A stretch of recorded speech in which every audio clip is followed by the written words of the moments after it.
పవిత్రులుగా చేయును. మనము పాపము చేయలేదని చెప్పుకొనే ఎడల ఆయనను అబద్ధికులుగా చేయు వారమగుదుము. మరియు ఆయన వాక్యము మనలో ఉండదు. వాక్యం మనలో ఉండకుండా కారణం ఏంటి? ఏ చేసినా పుసుక్కుని బొక్కేస్తా ఉంటాం. మన చర్చలో పేరు చెప్పకుండా చర్చలో పాటలకంటే ముందు ఉండడం అబ్బాయి పాటలకంటే ఇష్టం నాకు. నేను ఎంతగానో బ్లెస్ చేస్తూ ఉంటుంది వాళ్ళు. అలాంటి నా కళ్ళ ముందు ఫ్రెండ్ని ఓపెన్ చేశారు. తర్వాత అసలు ఈ అబ్బాయి సత్యం మాట్లాడతారా లేకపోతే ఒప్పుతారా అని టెస్ట్ పెట్టి నేను మా చెల్లి కూడా అడిగించినప్పుడు వెంటనే నేను కాదు ఇంకా నేను కాదు వెంటనే అప్పుడే నన్ను నా ముందే చేశాను. నాకు అబద్ధం అనుకున్నాను. అవును నేనే చేశానని అన్నప్పుడు అన్నంటే వేసే నేను ఎంతో మెచ్చుకుంటాను కదా. ఇప్పుడు నువ్వు చేసింది మీ తమ్ముడి మీద మీ అక్క మీద పెట్టేస్తున్నావు. ఇప్పుడు ఎవరంటే నేను ఎంత తొందరగా ఉంటాడో ఎందుకంటే నా కళ్ళ ముందే చేసేదన్నమాట. ఒక చిన్న మిస్టేక్ చేసి ఎవరో చేశారని ఇంకొక చేత అడిగిస్తుంటే మా తమ్ముడేమో నేను కాదు అనిపించిన స్పాట్లో అయినా చూస్తాను. ఆ తమ్ముడికి ఎక్కసరే ఇలా ఇక్కడ ఏం చేసావు అని అనుకున్నాడు. అప్పుడు నేను అన్నాను అనమాట, అది చేసింది నువ్వేనా, నా కళ్ళ ముందు చేసావు తప్పు కదా, నేనే చేస్తానా అవును కదా నేనే చేస్తాను కదా అని దొరికిపోయినప్పుడు ఎలా ఉంటుంది కదా అన్నా. మనం ఎప్పుడైతే ఎంత ప్రమాదకరమైంది మన పీపుల్కి వచ్చిన సార్ మనం ఏం చేయాలమ్మా నిజమే మాట్లాడాలి. ఒక అబద్ధం ఆడమనుకో దాన్ని బట్టి ఏముంటుందో ఇంకొక అబద్ధం ఇప్పుడు చూడండి హత్య చేసిన వాళ్ళు హత్య చేసేస్తారు. ఒక మీద హత్య చేస్తున్న సమయంలో ఇంకొక చూస్తారనుకో వీడు చూసేవాళ్ళు చెప్పేకూరి వీడేం చేస్తారు ఆయన కూడా హత్య చేస్తారు. అది ఇంకొక చూస్తే ఆయన ఏమైపోతాడు అలాగా ఏం చేస్తారు కిల్లర్ అంటే హంతకుడు. ఎవరింటికి సీరియల్ కిల్లర్ అంటే ఒకరితో చెప్పి వాళ్ళు అయిపోతాడు అన్నమాట. అబద్ధం కూడా అంటే మనం ఎప్పుడైతే ఒక నిజము చెప్పామో నిజంగా ఏంటమ్మా వాక్యం నీ వాక్యమే సత్యము అంటున్నాం. మరి వాక్యం అంటే ఎవరు? పరిశుద్ధాత్మే, ప్రభువే ఆత్మ, ఆ ప్రభువే వాక్యము. ఆ వాక్యమే శరీరధారిగా కృపాశక్తి సంపూర్ణంగా మన ఎదుటికి దిగొచ్చాము. ఎవరైనా ప్రభువైనా యేసుక్రీస్తు వారు దేవునికి ఇస్తున్నారు. మీ జీవితంలో అసలు అబద్ధాలు ఆడవద్దని మనం చేస్తాము. ఏదైనా సరే నేనే చేశాను సారీ, నేనే అన్నాను సారీ, నేనే గుమ్మ మిస్టేక్ సారీ అన్నప్పుడు వాళ్ళ మీద అభిమానం వస్తుంది. మీ హృదయంలో అంతరంగం మౌనంగా ఉంటుంది. ఎప్పుడైతే కాదన్నావో నీ అంతరంగము ఏమంటామా చూడు అబద్ధం మానేసావు, ట్యూషన్ స్కూల్కి వెళ్ళావు కదా, ఇప్పుడే పాటలు పడవు, ఇప్పుడే నువ్వు ఇలా ఉన్నావు అని అంతరంగం ఒప్పుకోరు. ఇప్పుడు మనం తప్పు చేద్దాం అనుకో దేవుడు ఏమంటున్నాడు? మనం ఎవరంటా పాపులు కదా. ఇప్పుడు దేవుడు మనం అబద్ధం ఆడతాం, దేవుడు ఏం చేస్తుంటారు మనం అందుకని అబద్ధికులుగా చేస్తుంటారు. కాబట్టి ఎప్పుడైతే నిజమో చెప్తామో తరువాత ఇంకొక నిజం అది మనం నిజంలోంచి ఎప్పుడు కూడా సత్యంలోకి వెళ్తూ ఉంటాం. అప్పుడు సత్యం ఏం చేస్తుంది? మనల్ని ఏం చేస్తుందమ్మా? వాళ్ళని సత్యం మనం ఏం చేస్తుంది? స్వతంత్రులుగా చేస్తారు. ఇది తెలుపుకొని ఒక సత్యం చెప్పుకొని ఇంకో సత్యం కూడా మనం ఒకటంటే వచ్చేస్తూ ఉంటుంది. ఒక అబద్ధం చెప్పుకొనికో దాని బట్టి అబద్ధాలు వస్తున్నప్పుడు ఇక వాక్యం మన హృదయంలో ఉండదు. వాక్యం అంటే దేవుడంటే వాక్యమే, వాక్యం అనగా పరిశుద్ధాత్మే. ఇవి మన హృదయంలో ఉండాలంటే వేరే ఎందుకు ఉండడానికి వీలేదు.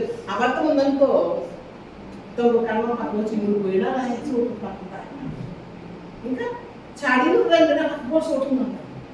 అది సత్యం అలా కాదు, ఒక్కటే ఉండాలి సత్యం. దేవుడు ఎవరమ్మా? ఒకటే. పరిశుద్ధాత్మ ఒకటే. దేవుడు ఒకటే. కాబట్టి ఆ దేవుడు మనము ప్రకటించడానికి వింటున్నాం. మనం ఎప్పుడు సత్యం కొలుపుతున్న వారిగానే ఉండాలి. ఎప్పుడైతే అబద్ధం ఆడామో వాక్యం మనకు గుర్తుండదో ఇది మాత్రం పాయింట్ రాసుకుంటాం.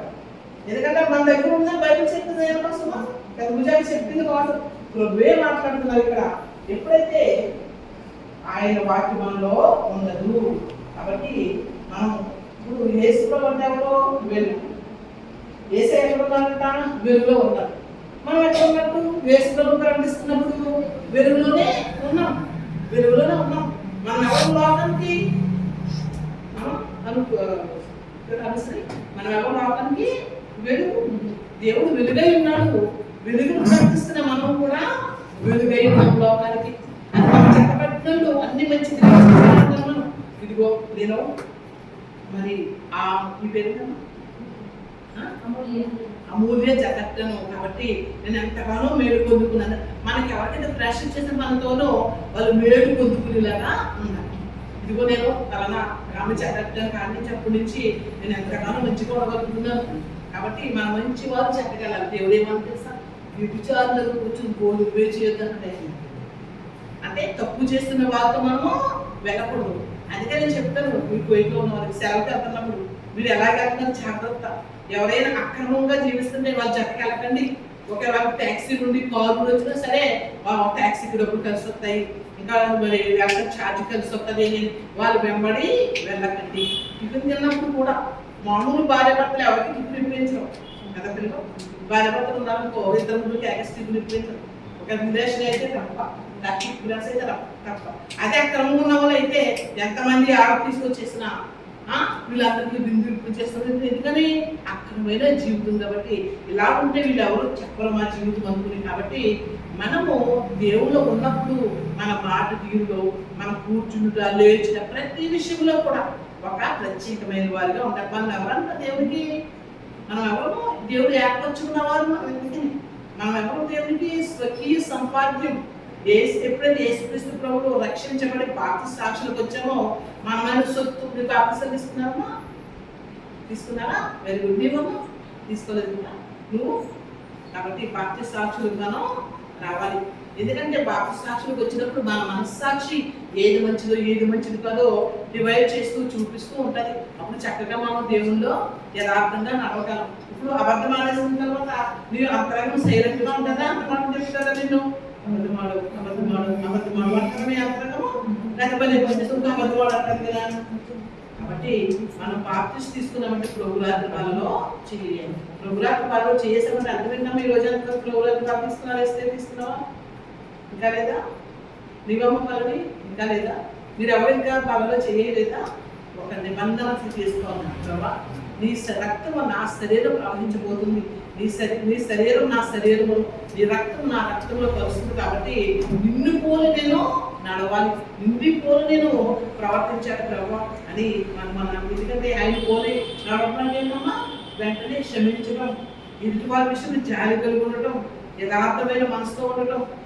ఎవరైనా ఏమన్నా తిరిగి వాళ్ళ హృదయాన్ని గాయపరచబడకపోవటమే యేసుక్రీస్తుని పోలి నడుచుకున్నట్లని వాక్యం సెలవిస్తుంది. అపోజిట్ పౌలని అంటారు అంట, వాళ్ళు సంఘాన్ని కంటానికి అయినా అసవేదన పొడుచున్నాడని పౌలని చెప్తున్న మాట చూస్తున్నాం. ఈ రోజు అసలు నేను మనసు గురించి చెప్పాలని సిద్ధపడ్డాను. ఒక వెలిస్తీరమ్మా దర్శన బాబు లేకపోతే చెప్పాలి ఉంది కదా, వాక్యం చెప్తామని వాళ్ళు సిద్ధపడ్డారేమో. కొన్ని సమయాన్ని మీకు ఉసూరు పట్టుకున్న సమయం ఇవ్వాలని నేను ఆ విధంగా నేను ఆడటం జరిగింది. కాబట్టి వాక్యం ఉండకపోవడం కారణము అబద్ధాలు ఆడటం. కాబట్టి ఎప్పుడో చిన్నప్పుడు విన్న వాక్యాలన్నీ ఈరోజు నా హృదయంలో ఉంటూ ఉంటుంది. దేశంలో చెప్పిన ఏ సేవకులు, ఈ సేవకులుగా గతంలో ఈ వాక్యం చెప్పారు కదా, ఇదిగో పన్నప్పుడు ఈ వాక్యం చెప్పారు కదా, ఇదిగో ఆదికాండం 1 సృష్టి ఏ విధంగా దేవుడు చేశాడు, ఆదికాండంలో ఏ విధంగా జనములను, ఆకాశాన్ని, భూమిని, ఈ సకల సృష్టి ఏ విధంగా చేశాడని ఒక మర్మాలతో చెప్పారు. ఆయన సామాన్య పాటు నుంచి వచ్చి ప్రభుదాసుగారని. అప్పటికి మ్యాచ్ ఈ వయసులో ఉండొచ్చు బహుశా. అప్పటి నుంచి బుక్ లో రాసుకుని బాగా ఏ వాక్యం చెప్పారు, ఏది చెప్పారని ఆ వాక్యం అంతా కూడా ఇప్పుడు నా మైండ్లో ఆ విధంగా ఉంటుంది. కాబట్టి దేవుడి కృపను బట్టి నేను నా ప్రయత్నంగా నేను అబద్ధం ఆడుకుంటాను, చాలా ప్రయత్నం చేస్తూ ఉంటాను. కాబట్టి మన ప్రయత్నాలు చేయాలి. తర్వాత పరిశుద్ధాత్మ దేవుడు మనకి సహాయం చేస్తారు. ప్రభా, ఈ రోజు లేచాను, ఈ రోజు తండ్రి మీరు బయటకు రాకుండా ప్రార్థన చేయాలి. ప్రార్థన చేసుకుంటున్న మా దేవుడు అంటారు, ఇగో తండ్రి రాత్రి అంతా కృపలో భద్రపరిచారు, ఉదయకాలం చూసి కృపించున్నారు. ఈ రోజు నేను నీకు ఇష్టమైన బిడ్డగా ఉండాలి. నా మాట, నా చూపు, నా నడవడిక ప్రతి విషయంలో కూడా నీ చిత్తానుసారం ఉండాలి. ప్రభు మనం దేవుడి దగ్గర అయితే ప్రాధేయపడాలి. అంతేకాని ఎదుటి వాళ్ళు బట్టలు చూసి నాకు అలాంటి బట్టలు కావాలి, నాకు అలాంటి చెట్టగుండ్లు కావాలి, నాకు ఇలాంటి నిప్పలు కావాలి, అటువంటి ఫ్యాషన్ కావాలి, ఇవద్దు మనకి. ప్రభు మనకు ఆ రోజు ఏమి సిద్ధపరిచారు. ఒకవేళ నేను ఎప్పుడు షాపింగ్కి వెళ్ళి అనుకుంటాను, చీర తీసుకున్నాను చాలా మంది ఏదే